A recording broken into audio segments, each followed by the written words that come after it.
Hello my dear students. तो फिर से आपका स्वागत है आपके प्यारे से यूट्यूब चैनल साइंस जंक्शन धीरज सर पर। और आज की इस वीडियो में बच्चों हम लोग देखने वाले हैं हार जीत अध्याय से जितना भी ऑब्जेक्टिव टाइप क्वेश्चन आंसर है टोटल, चाहे वो प्रीवियस ईयर में पूछे गए क्वेश्चन हो वो, चाहे ऐसे क्वेश्चंस जो आगामी परीक्षा में पूछे जा सकते हैं 2024 में, उन सभी प्रश्नों का संकलन जो कि ऑब्जेक्टिव टाइप का है इस एक वीडियो में लेकर के आए हैं। उम्मीद करते हैं आप स्वस्थ होंगे, मस्त होंगे और ज्यादा समय न लेते हुए सबसे पहले क्वेश्चन से जो है वो शुरुआत करेंगे। सबसे पहला क्वेश्चन है बच्चों कि महात्मा गांधी अंतरराष्ट्रीय हिंदी विश्वविद्यालय के प्रथम कुलपति निम्नलिखित में से कौन रहे। महात्मा गांधी अंतरराष्ट्रीय विश्वविद्यालय के प्रथम कुलपति निम्नलिखित में से कौन रहे। तो निम्नलिखित में जो ऑप्शन दिया हुआ है उसे देखना है और बताना है कि महात्मा गांधी अंतरराष्ट्रीय हिंदी विश्वविद्यालय के प्रथम कुलपति कौन है। क्या वो अशोक वाजपेयी जी है, रामधारी सिंह दिनकर जी है, या नामवर सिंह जी है, या रघुवीर सहाय जी है। ऑप्शन बोलने में थोड़ा सा अगर क्रम इधर उधर होता है तो उसको इग्नोर कर दीजिएगा, अनदेखा कीजिएगा। अशोक वाजपेयी के बाद मुझे रघुवीर सहाय जी बोलना चाहिए था। इसके तत्पश्चात रामधारी सिंह दिनकर जी जो है वो बोलना चाहिए था, और फिर जो है वो नामवर सिंह जी बोलना चाहिए था।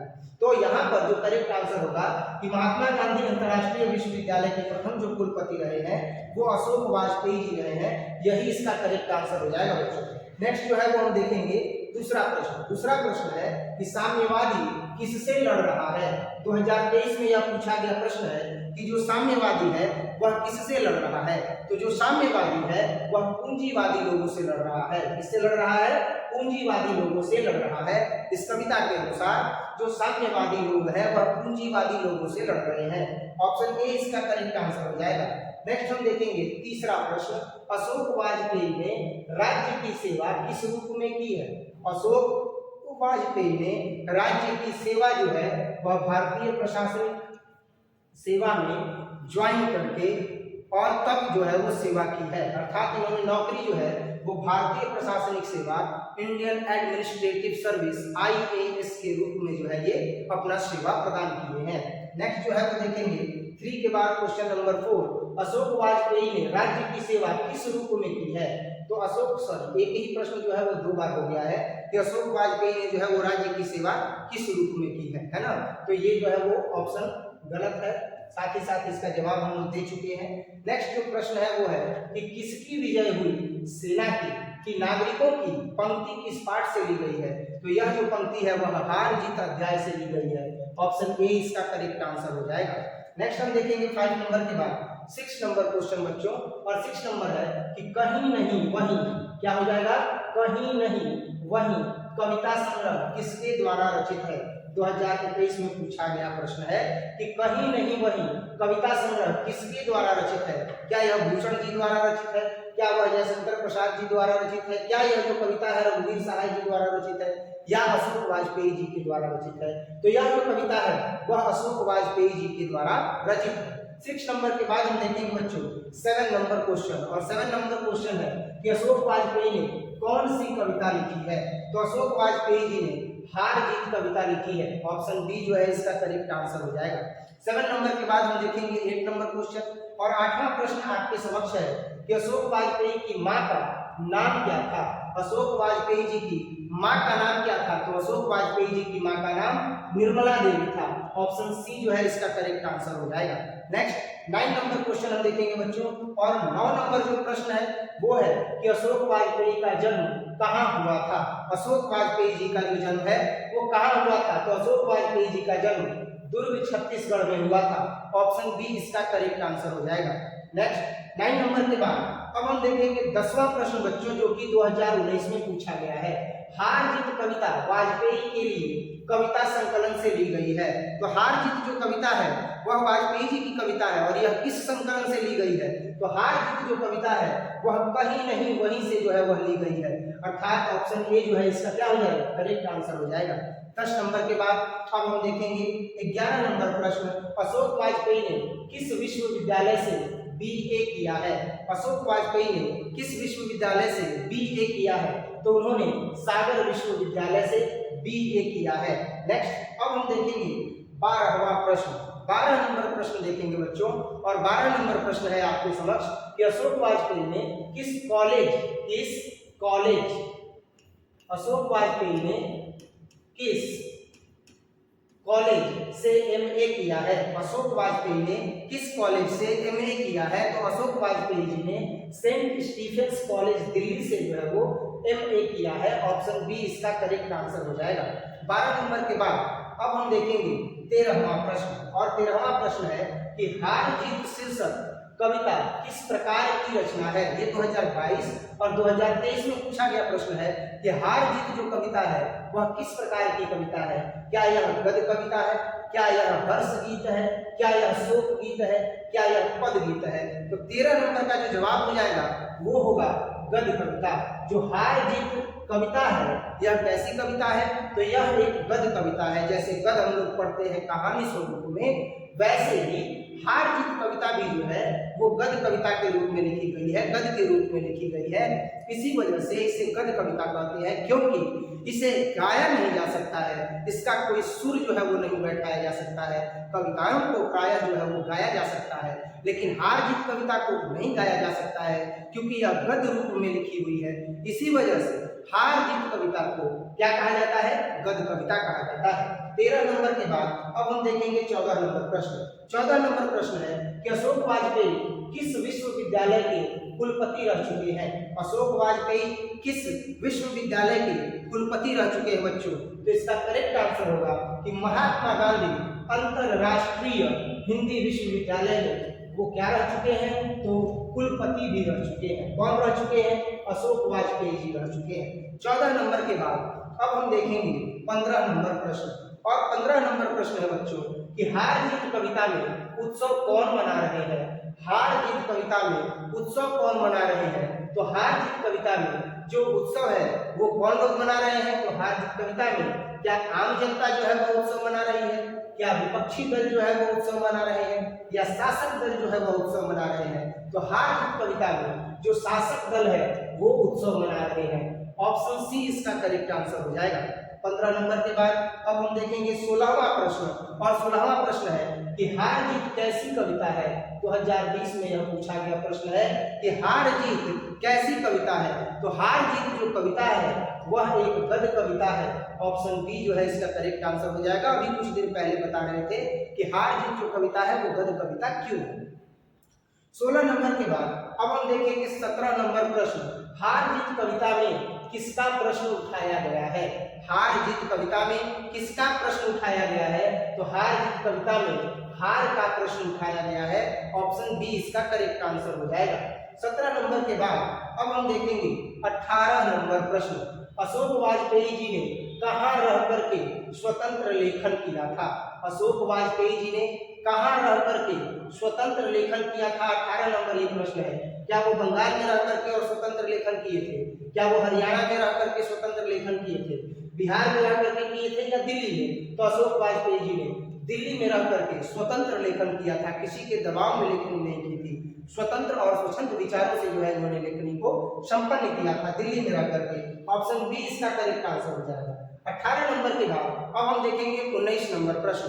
19 नंबर प्रश्न है बच्चों कि 19 नंबर प्रश्न है कि कौन सी रचना अशोक वाजपेयी जी की है। तो कौन सी रचना जो है वो अशोक वाजपेयी जी की है। क्या वो टूटी हुई बिखरी हुई जो रचना है अशोक वाजपेयी जी की है?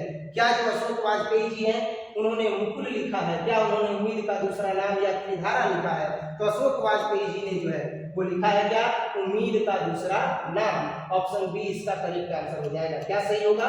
तो इसका करेक्ट आंसर होगा ऑप्शन बी, उम्मीद का दूसरा नाम। ऑप्शन बी इसका करेक्ट आंसर हो जाएगा। 19 नंबर के बाद अब हम देखेंगे 20 नंबर प्रश्न, और 20 नंबर प्रश्न आपके समक्ष है बच्चों। 20 नंबर प्रश्न है कि एक पतंग अनंत में किसकी रचना है। एक पतंग अनंत में किसकी रचना है? तो एक पतंग अनंत में जो है अशोक वाजपेयी जी की रचना है। ऑप्शन ए इसका करेक्ट आंसर हो जाएगा। नेक्स्ट हम देखेंगे 20 नंबर के बाद 21 नंबर प्रश्न कि कौन सा काव्य संग्रह अशोक वाजपेयी जी द्वारा रचित नहीं है। कौन सा जो काव्य संग्रह है वो अशोक वाजपेयी जी द्वारा रचित नहीं है।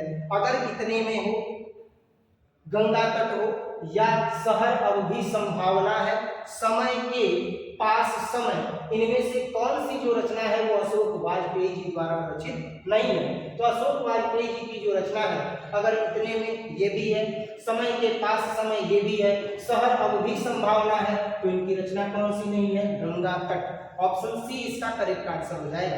नेक्स्ट 21 नंबर के बाद हम देखेंगे 22 नंबर प्रश्न, और 22 नंबर प्रश्न आपके समक्ष है बच्चों कि तत्पुरुष किसकी रचना है? तत्पुरुष जो है वह किसकी रचना है? तो जो तत्पुरुष है वह अशोक वाजपेयी जी की रचना है। ऑप्शन डी इसका करेक्ट आंसर हो जाएगा। इसके बाद 22 के बाद हम देखेंगे 23वां प्रश्न, और 23वां प्रश्न आपके समक्ष है कि इबारत से गिरी मात्राएं शीर्षक कविता संग्रह किसकी रचना है? इबारत से गिरी मात्राएं शीर्षक कविता संग्रह किसकी रचना है? 2022 में यह आया हुआ प्रश्न है कि इबारत से गिरी मात्राएं किसकी रचना है? यह कविता जो है वह किसकी रचना है? 23 नंबर प्रश्न है। तो इबारत से गिरी जो मात्राएं हैं वह अशोक वाजपेयी जी की रचना है। ऑप्शन बी इसका करेक्ट आंसर हो जाएगा। नेक्स्ट 23 के बाद अब हम देखेंगे 24वां प्रश्न कि वे उत्सव मना रहे हैं। क्या वे उत्सव मना रहे हैं? इसमें वे किसके लिए आया है? इसमें जो वे है वो किसके लिए आया है?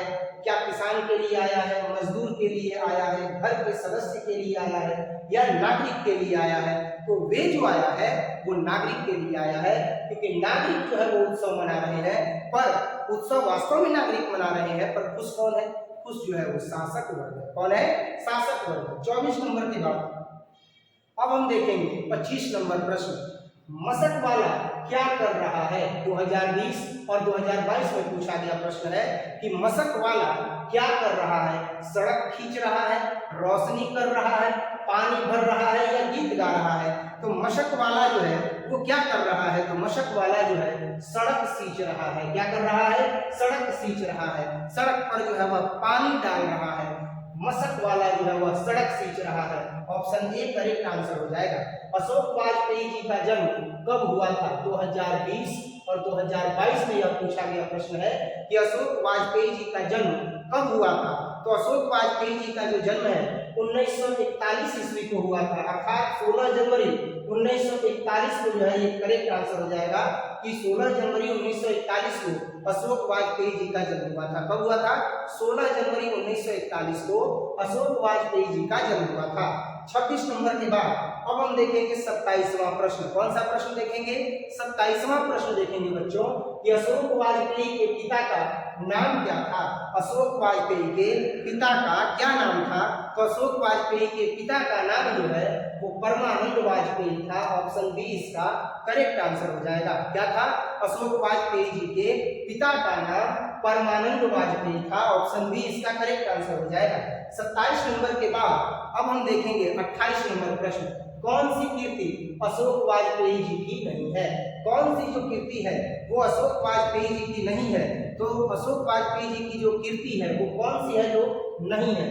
सॉरी, यहाँ पर होगा कि कौन सी कीर्ति अशोक वाजपेयी जी की है? कौन सी कीर्ति अशोक वाजपेयी जी की है? 28 नंबर प्रश्न है। 28 नंबर प्रश्न सही है। 28 नंबर प्रश्न है कि कौन सी कीर्ति जो है वह अशोक वाजपेयी जी की नहीं है? तो अशोक वाजपेयी जी की जो कीर्ति इसमें नहीं है वह है कोणार्क। कोणार्क जो है वह अशोक वाजपेयी जी की कीर्ति नहीं है। नेक्स्ट 28 के बाद हम देखेंगे 29 नंबर प्रश्न। 29 नंबर प्रश्न है कि कौन सी कीर्ति अशोक वाजपेयी जी की है? 29 नंबर प्रश्न क्या है कि कौन सी जो कीर्ति है वह अशोक वाजपेयी जी की है? तो अशोक वाजपेयी जी की जो कीर्ति है कवि कह गया है, यानी कि अब यहाँ पर ऑप्शन डी जो है वो करेक्ट हो जाएगा। कौन सी कीर्ति अशोक वाजपेयी जी की है? तो अशोक वाजपेयी जी की कीर्ति कवि कह गया है। ऑप्शन डी इसका करेक्ट आंसर हो जाएगा। 29 नंबर के बाद अब हम देखेंगे 30 नंबर प्रश्न। 30 नंबर प्रश्न है कि हार जीत कविता के रचयिता कौन है? 2018 और 2023 में यह पूछा गया प्रश्न है बच्चों। इंपॉर्टेंट प्रश्नों का संग्रह है, जरूर इसे ध्यान से देखिएगा, सुनिएगा, समझिएगा और पढ़िएगा, याद जरूर कर लीजिएगा। जो भी विगत परीक्षाओं में पूछे गए प्रश्न है एक भी प्रश्न नहीं छोड़िएगा। बार बार कह रहे हैं, हिम्मत, हौसला, जुनून सब रहना चाहिए और धैर्य के साथ धीरे धीरे अब आगे बढ़ने का समय चला गया। अब जोश जुनून के साथ लग जाना है, भिड़ जाना है और तब तक लगे रहना है बस दिमाग में एक ही चीज बैठा लेना है कि तब तक लगे रहना है जब तक कि एक नया रिकॉर्ड न बन जाए। रिकॉर्ड बनते ही है टूटने के लिए।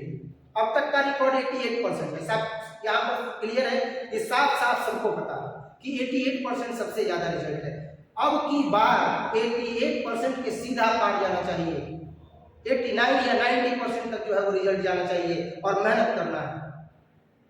आप भी मेहनत कीजिए, हम भी मेहनत करेंगे, देखते हैं कि कौन सबसे ज्यादा मेहनत करता है। करना क्या है, फोकस करना है केवल और केवल पढ़ाई पर, उल जुलूल हरकतों का त्याग कर देना है और उम्मीद है कि आप कर रहे होंगे। मन लगा करके पढ़ना है।